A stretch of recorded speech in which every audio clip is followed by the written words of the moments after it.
오늘 하나님께서 우리에게 주시는 말씀은 신약성경 두 군데입니다. 먼저 요한복음 3장 14절부터 17절까지 말씀하고요.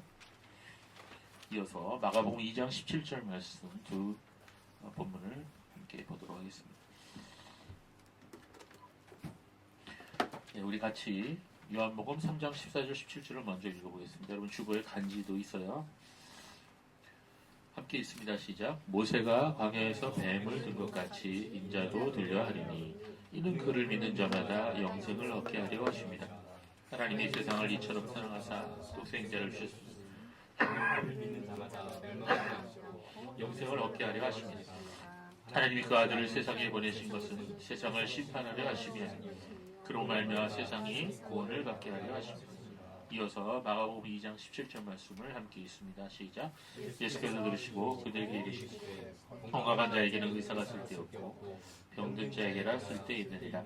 나는 의인을 불러 모시고 죄인을 불러 모아노라 하시니라.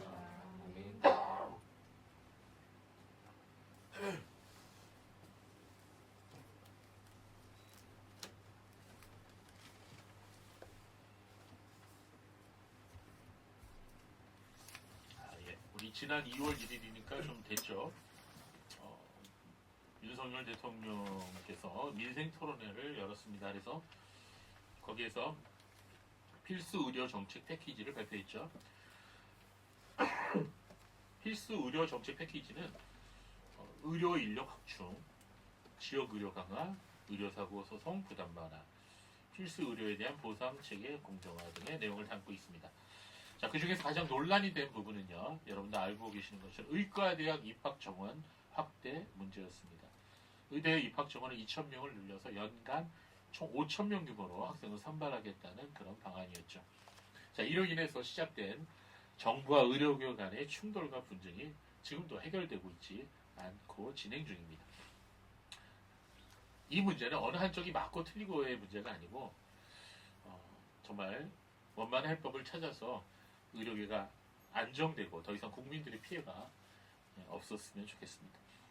자, 우리나라가 수십 년 전과 비교하면 자, 의사들도 참 많아졌죠. 병원도 참 많아졌습니다. 아직 해결해야 할 부분이 많이 있더라도 옛날과 비교하면 정말 감사한 일이죠. 의사들이 많아지다 보니 별의별 의사들이 다 있는 것 같습니다. 어렵게 돈 많이 들여 의학 공부했으니 의사가 되어서는 그 본전이라도 좀 뽑아가야겠다. 보상을 좀 받아야 되겠다. 이런 생각을 하는 분들이 있어요. 그래서 돈 벌기만을 추구하는 그런 의사들이 많이 있습니다. 이런 의사들 중에 적지 않은 사람들이 자신의 전공과는 상관없이 강남의 성형외과를 차려서 돈을 벌려고 하는 의사들이 많이 있다는 것입니다. 그러나 어떤 의사들은 사람의 생명과 건강을 위해서 자신들의 본분을 다하는 그런 성실한 의사들도 적지 않은 것 같습니다. 자, 여러분이 어떤 병원을 갔는데 그 의사가 증상을 잘 치료해서 아픈 데가 금방 낫게 된다면 사람들은 그 의사를 용하다고 말할 것입니다.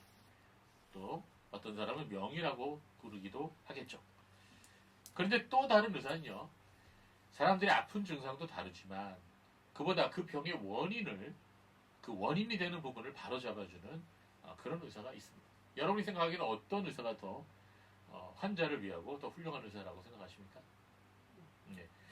자, 또 어떤 의사가 있는데 아파서 찾아갔더니 통증을 가라앉히는 약만을 처방하고 환자를 안심시켜서 환자는 그 약만을 먹고 통증이 줄어들어서 병이 낫구나 이렇게 생각을 하였는데 그러나 그 환자는 암 환자였던 거예요. 결국은 치료의 시기를 놓쳐서 죽고 말았던 것입니다. 실제로 있었던 일이에요. 저는 이와 같은 일들이 오늘날 교회 안에서도 똑같이 일어난다고 생각하고 있습니다. 사람들에게 위로의 말과 좋은 말은 전하면서도 정작 죄에 대해서 하나님의 심판에 대해서 지옥에 대해서는 전혀 말하지 않는 그런 목회자가 있다는 것입니다. 그런 목회자는 앞에서 말한 암 환자에게 거짓된 안심을 주고 통증만을 치료해주는 의사와 같다고 생각합니다. 여러분, 문제 있는 사람에게는 문제 있다고 말해야 되는 거죠. 죄에 빠져 있는 사람에게는 회개하라고 말해야 돼요. 만약 이렇게 말하지 못하는 목회자라면 그 사람으로 하여금 멸망으로 계속 나아가도록 방치하는 사람이요, 직무유기를 하는 그런 사람이라 말할 수가 있습니다. 여러 사람들이 좋은 그 요새 교인들 이 꾸짖는 설교하면 좋아해요, 안 좋아해요? 안 좋아하죠. 예, 저부터도 별로 기분이 안 좋을 것 같아요. 그런데도 꾸짖는 설교 해야 된다는 겁니다. 왜냐하면 그렇지 않으면 그 영혼을 살릴 수가 없기 때문이죠. 예, 구약성경에도 이런 사람들이 나오는데요. 거짓 선지자들이 나옵니다. 거짓 선지자들이 항상 사람들에게 뭐라고 말했냐? 괜찮다, 평안하다, 문제없다. 여러분 어떻게 해요? 듣기는 좋죠. 듣기는 좋지만 그것이 문제가 되는 거죠. 예레미야 6장 14절 말씀 같이 읽어보겠습니다. 시작. 그들이 내 백성의 상처를 가볍게 여기면서 말하기를 평강하다 평강하다 하나 평강이 없도다. 예, 거짓 선지자들이 이렇게 얘기한다는 거예요. 근데 오늘날도 마찬가지예요. 괜찮다 평안하다라고 말하는 거짓 선지자들처럼 오늘날 수많은 목사들이 죄 가운데 빠져서 살아가는 교인들에게 그저 문제 없습니다. 자신에 대한 긍정적인 이미지를 세워나가십시오. 부정적인 생각을 비워내고 잘 되는 날을 상상해 보십시오. 이렇게 말한다는 거예요. 만약 그렇다면 그는 그 옛날 거짓 선자의 행동을 똑같이 따라하고 있는 것입니다. 밤새도록 죄 짓는 곳에 가서 술 마시고 악을 저지르다가 그 다음날 교회에 와서는 예배를 드리고 CCM을 부르면서 주 품에 품으소서 뭐 이렇게 찬양을 한다면 과연 그 영혼이 깨끗함을 얻을 수 있을까요? 그가 하나님의 진노의 심판을 피할 수 있을까요? 결코 그렇지가 않습니다. 여러분 혹시 천관음 목사라는 분을 아세요? 이름을 들어보셨을 겁니다. 꽤 유명해진 분인데 이분이 뭐라 그랬냐? 여러분이 일어나서 침대에서 바닥에서 그러든지 아니면 씻으면서 이빨 닦으면서 거울을 보면서 이야기하든지 내 자신에 대해서 축복과 긍정의 이야기 5개만 던지는 거야. 실제로 이제 하는 말을 그대로 제가 옮길게요. 너는 잘생겼어. 실제로 그렇지 않더라도 너는 잘생겼어 이렇게 말하는 거야. 너는 특별해. 너는 정말 걸출할 거야. 너는 정말 리더가 될 거야. 내가 형통한 사람이 될 거야. 이건 자기 최면을 거는 게 아니라 잘 들으세요. 믿음의 씨앗을 심고 있는 중이야. 그지요? 그것은 가치관이 되고 가치관이 이제 우리의 행동으로 진화하게 된다 이 말이죠. 지속적으로 계속 이야기하고 계속 선포하는 이 말들이 나도 모르는 사이에 언젠가는 반드시 열매가 되어 현실로 드러나게 되어 있다는 얘기예요. 여기까지 청가루 목사님의 얘기예요. 어때요 여러분? 좋은 말이죠? 그럴듯한 말이죠? 아니에요. 여러분 청가루 목사는 지금 거짓 선지자의 길을 따라 하는 거예요. 자, 이러한 가르침은 소위 믿음의 씨앗 운동이라는 그런 모습으로 우리나라에 오래전부터 많은 목회자들이 잘못 가르치는 그런 내용 중에 하나인 것입니다. 이러한 말을 하는 사람들은요. 무비판적 낙관주의적인 사고에다가 최면 심리학과 소위 예언적 선포 기도를 접목시킨 거다. 예, 이게 굉장히 심각한 거예요. 이것은 기독교 신앙이 아닙니다. 이것은 미신이요 샤머니즘 사상이에요. 그들은 무비판적 낙관주의에 따른 번영적 사고를 짬뽕시켜서 심리학적 최면소를 이용하여 마치 성경의 가르침인 것처럼 그렇게 전하고 있습니다. 해외에서도 이렇게 가르치는 사람이 있죠. 유명한 조엘 오스틴이라는 분이 있습니다. 또 테네스 헤긴이라는 거짓 선지자가 있어요. 오랄 로버츠라는 목사가 있었어요. 이런 사람들이 다 이런 식으로 가르치셨어요. 자, 그들은 이런 말을 하면서도 죄와 하나님의 진노의 심판과 지옥 형벌에 대해서는 이런 방구도 말하지 않습니다. 이게 거짓 선지자가 아니고 뭡니까? 이 교인들에게 가르치게 되면 결국 어떤 일이 벌어지게 될까요? 사람들은 자신이 잘 되는 줄 알고 착각하게 되겠죠. 자신에게 아무런 문제가 없는 것으로 생각하겠죠. 자기 안에 자라나고 있는 무서운 암과도 같은 죄악의 덩어리를 그대로 방치한 채 감정적인 느낌을 신앙이라고 착각하다가 회개의 기회를 얻지 못하고 멸망하게 된다는 것입니다. 요한복음 3장을 보면요. 예수님께서는 자신에게 찾아온 니고데모에게 좋은 말을 하지 않으셨어요. 당시 유대인의 관원이며 바리새인이었던 니고데모에게 사탕 발림한 말을 하지 않으셨습니다. 니고데모를 보시자마자 뭐라 그러셨어요? 넌 거듭나지 않았다. 거듭나지 않으면 천국에 들어갈 수 없다. 너는 물과 성령으로 거듭나야 한다. 이렇게 말씀하셨어요. 니고데모의 가장 근원적인 문제를 지적한 것입니다. 여러분 R.C. 스프롤 박사라는 분이 계셔요. 여러분 아시죠? 그분의 책은 정말 쉽습니다. 여러분도 그분의 책을 많이 읽어보시기 바랍니다. 그분이 쓴 책 중에 거듭남이란 무엇인가라는 책이 있습니다. 자, 그 책에서 이렇게 말했습니다. 중생하지 않는 사람들은 행복, 마음의 평화, 죄책으로부터의 위안, 의미 있는 삶, 그리고 오직 하나님만이 그들에게 주실 수 있는 다른 많은 것들을 찾고 있다. 하지만 그들은 정작 하나님은 찾지 않고 있다. 잘 들으세요. 그들은 하나님이 주는 유익들을 찾고 있는 것이다. 인간의 죄는 바로 이것이다. 사람들은 하나님이 아니라 하나님이 주시는 유익들만을 원한다는 것이다. 여러분 너무나 잘 지적하지 않았습니까? 그렇습니다. 오늘날 교회 다니는 수많은 사람들이 거짓 교사들의 그릇된 가르침을 받아들여서 예수님 주의만 맴돌고 하나님 자신은 찾지 않고 그 주변에 있는 것들만 사사치 뒤져서 찾고 있습니다.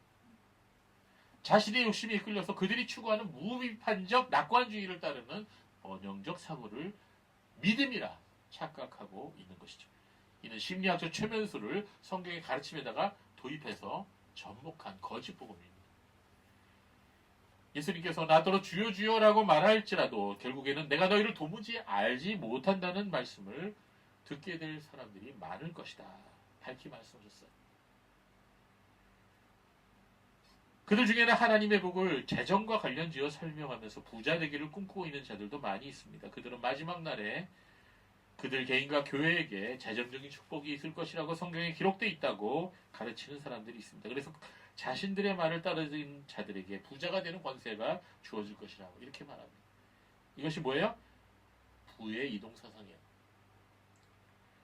그러나 그들이 말하는 성경 해석은 주관적인 것이고 편협한 사고에서 난 것이요. 실제로는 자신의 탐욕으로부터 나온 몽상적 계시에 근거한 것이고 욕심과 탐심을 부추기는 도구로 사용되는 거짓 교훈인 것입니다. 성경은 탐심을 뭐라 그랬죠? 우상숭배라고 했습니다. 그들은 이 같은 스스로의 가르침을 꾸준히 선전해서 일만하게 뿌리가 되는 돈을 사랑하는 마음을 품고 이것을 하나님의 일이라 이렇게 가르치는 것입니다. 그런 사람들도 예수님에 대해서 많이 얘기해요. 성경 말씀도 많이 인용합니다. 그러나 그들의 관심은 하나님 자신에게 있는 게 아니라 건강과 재물, 그들이 생각하는 기적과 권세를 누리는 일들에 대한 생각으로만 가득한 것이죠. 앞서 스프롤 박사님이 말한 바와 같이 정작 하나님을 찾지는 않고 있는 것입니다. 성경에 대해서도 많이 얘기합니다. 그러나 그들은 하나님이 주는 유익들을 찾고 있을 뿐입니다. 그들의 죄는 바로 이것이죠. 그들은 하나님이 아니라 하나님이 주시는 유익들을 원한다는 것입니다. 갈비 목사님은 뭐라고 했나요? 기독교 강요에서 이렇게 얘기했습니다. 미신은 결국 우상숭배의 죄악에 빠뜨린다. 오늘날 교회 안에는 이렇게 자신들의 욕망을 따라 최면 심리학을 이용하여 기독교를 설명하는 사람들이 인기를 누리고 있습니다. 문제는 이러한 거짓된 가르침에 빠져서 신앙생활을 하게 되면 어떻게 된다는 거죠? 자신의 진정한 문제들을 외면하게 된다는 거예요. 거듭나지 않았음에도 불구하고 자신이 거듭난 사람이라 착각하고 생활한다는 것입니다. 분명히 말씀드리지만 거듭나지 않은 사람은 결코 천국에 들어가지 못합니다. 자신의 마음과 삶 속에서 하나님께서 가증스럽게 여기시는 죄악들이 여전히 존재하고 있음에도 불구하고 그것들을 그대로 방치하면서 교회 생활을 한다는 것입니다.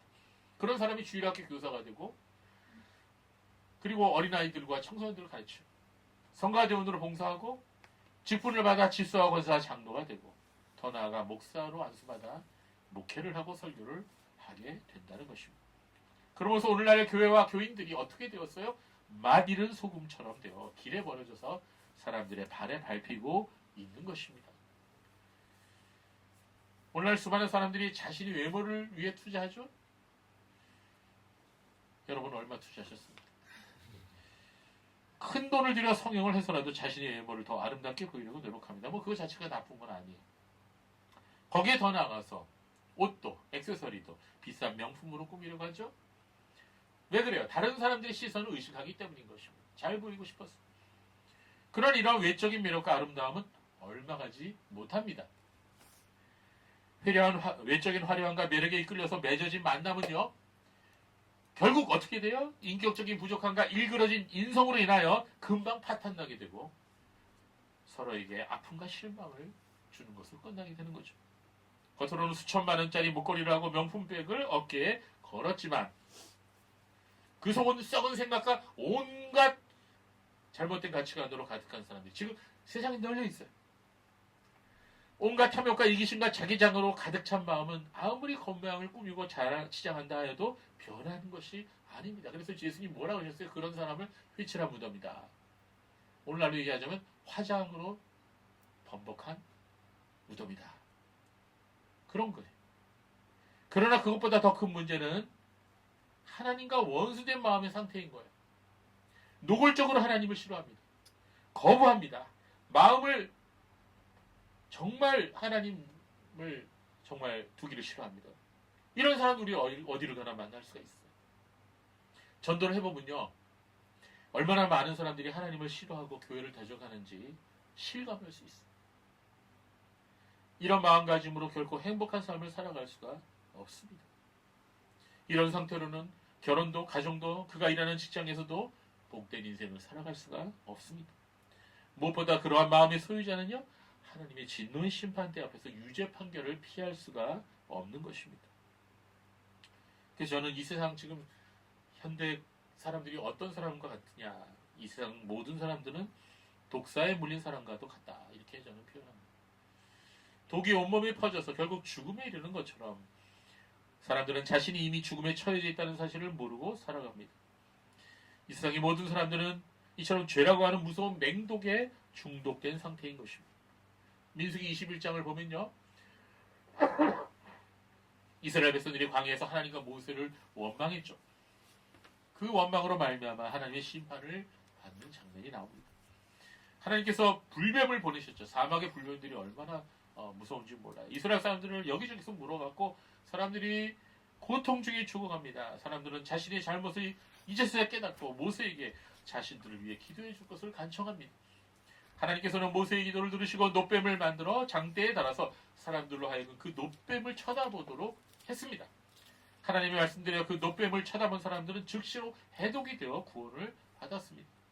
이 놋뱀 사건은 매우 중요한 성경적 상징적인 의미가 있습니다. 예수님께서는 요한복음 3장에서 오늘 우리가 읽은 이 본문에서 이 놋뱀을 자기 자신과 결부시키셨어요. 모세가 광야에서 뱀을 든 것 같이 인자도 들려야 하리니 이는 그를 믿는 자마다 영생을 얻게 하려 하심이니라.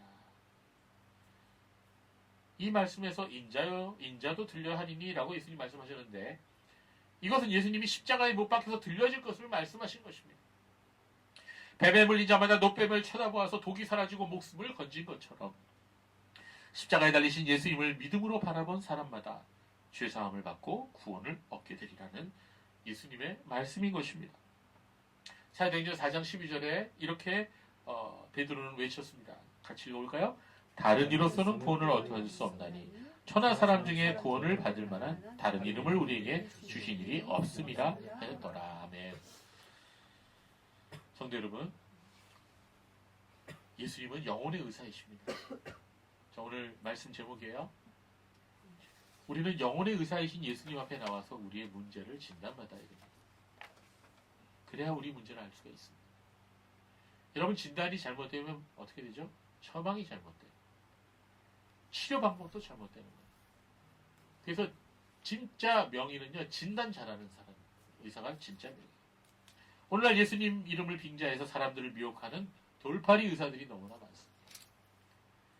당신은 아무 문제가 없습니다. 긍정적인 자아상을 가지십시오. 라고 말하는 거짓 선지자와 거짓 교사들의 말을 우리는 더 이상 따라가지 말아야 됩니다. 내 안에 있는 죄와 교만과 탐욕을 밝히 드러내어 진정한 회개를 하는 사람이 되어야 되겠습니다. 마가복음 2장 17절 말씀을 같이 읽겠습니다. 시작. 예수께서 들으시고 그들에게 이르시되 건강한 자에게는 의사가 쓸데없고 병든 자에게라 쓸데있느니라. 나이는 의인을 부르러 온 것이 아니요 죄인을 부르러 왔노라 하시니라. 예수님 앞에 나오는 사람들은 그 사람들의 죄와 문제들이 밝히 드러나게 됩니다. 왜? 예수님은 빛이시기 때문입니다. 얼굴에 뭐가 묻었는데 어두운 데 가면 발견이 안 되죠. 근데 환한 곳에 가면요 모공에 있는 것까지 다 드러나요. 성령께서 말씀을 통해 우리 마음속 깊숙이 숨겨있는 죄악과 탐욕들을, 이기적인 교만한 마음들을 다 드러내십니다. 그래서 참된 회개를 할 수 있도록 인도하십니다. 여러분, 지난주 제가 3주에 걸쳐서 말씀드린 거죠. 우리가 교리를 알아야 할 이유가 뭡니까? 우리가 하나님을 아는 지식에서 더 자라가야 할 이유가 뭡니까? 그것이 바로 우리의 죄성을 깨닫게 해주시기 때문인 거죠. 이것을 분명히 알아야 됩니다. 사람은 자기 스스로는 자신이 죄인이라는 사실을 깨달을 수가 없다는 것입니다. 인간은 아무리 공부해도, 돌을 많이 닦아도, 명상을 많이 한다고 해도 사람은 스스로가 하나님 앞에서 얼마나 비참한 존재인지, 도덕적으로 영적으로 완전히 파산한 상태인지 도무지 이대로는 아무런 소망이 없는 지옥에 던져질 수밖에 없는 존재인지를 깨달을 수가 없습니다. 이에 대해 칼빈 목사님은 기독교 강요 1장에서 이렇게 말했습니다. 하나님께서 자기 자신을 알려주셔야 우리 자신에 대해서 알게 된다. 즉 우리 인간은 하나님을 떠나서는 우리 자신이 어떠한 존재인지 알 수가 없다는 것입니다. 우리가 하나님 앞으로 나아가야만이 우리 문제가 무엇인지 정확히 알 수 있다는 것입니다. 칼빈 목사님의 글을 그대로 읽어드립니다. 사람은 먼저 하나님의 얼굴을 묵상하고 하나님에 대한 직관적 지식을 얻음으로 낮아져서 자기 자신을 면밀히 바라보기 전에는 결코 자기 자신을 아는 순수한 지식에 이를 수 없다. 우리 모두는 교만을 타고났기에 확실한 증거에 의해서 우리 자신의 불의, 추함, 어리석음, 불순에 대하여 유죄 판결을 받지 않는 이상 항상 자기를 의롭고 순수하고 지혜롭고 거룩하다고 여기기 때문이다. 진정 우리는 우리 자신을 돌아볼 뿐만 아니라 이러한 심판에서 요구되는 유일한 규범인 여호와를 함께 바라볼 때 비로소 우리 자신에 대해서 유죄 판결을 내리게 된다. 왜냐하면 우리 모두는 본성상 위선에 빠지는 성향이 있으므로 의 자체보다 의에 대한 어떠한 공허한 모상에서 넘치는 만족을 느끼기 때문입니다. 이게 칼빈 목사님의 말씀입니다.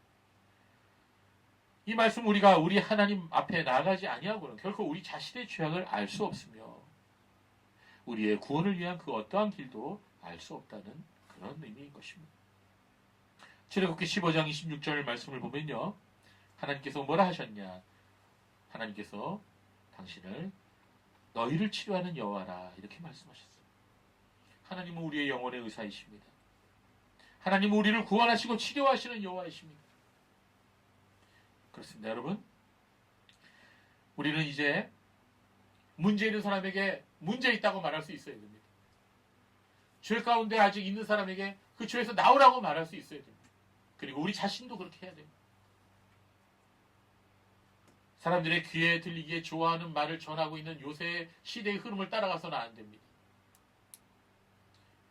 우리는 하나님의 말씀 앞에 있는 그대로 내 모습 이대로 나아가서 구원을 얻고 치료함을 받고 죄에서 씻음을 받아야 할 줄로 믿습니다.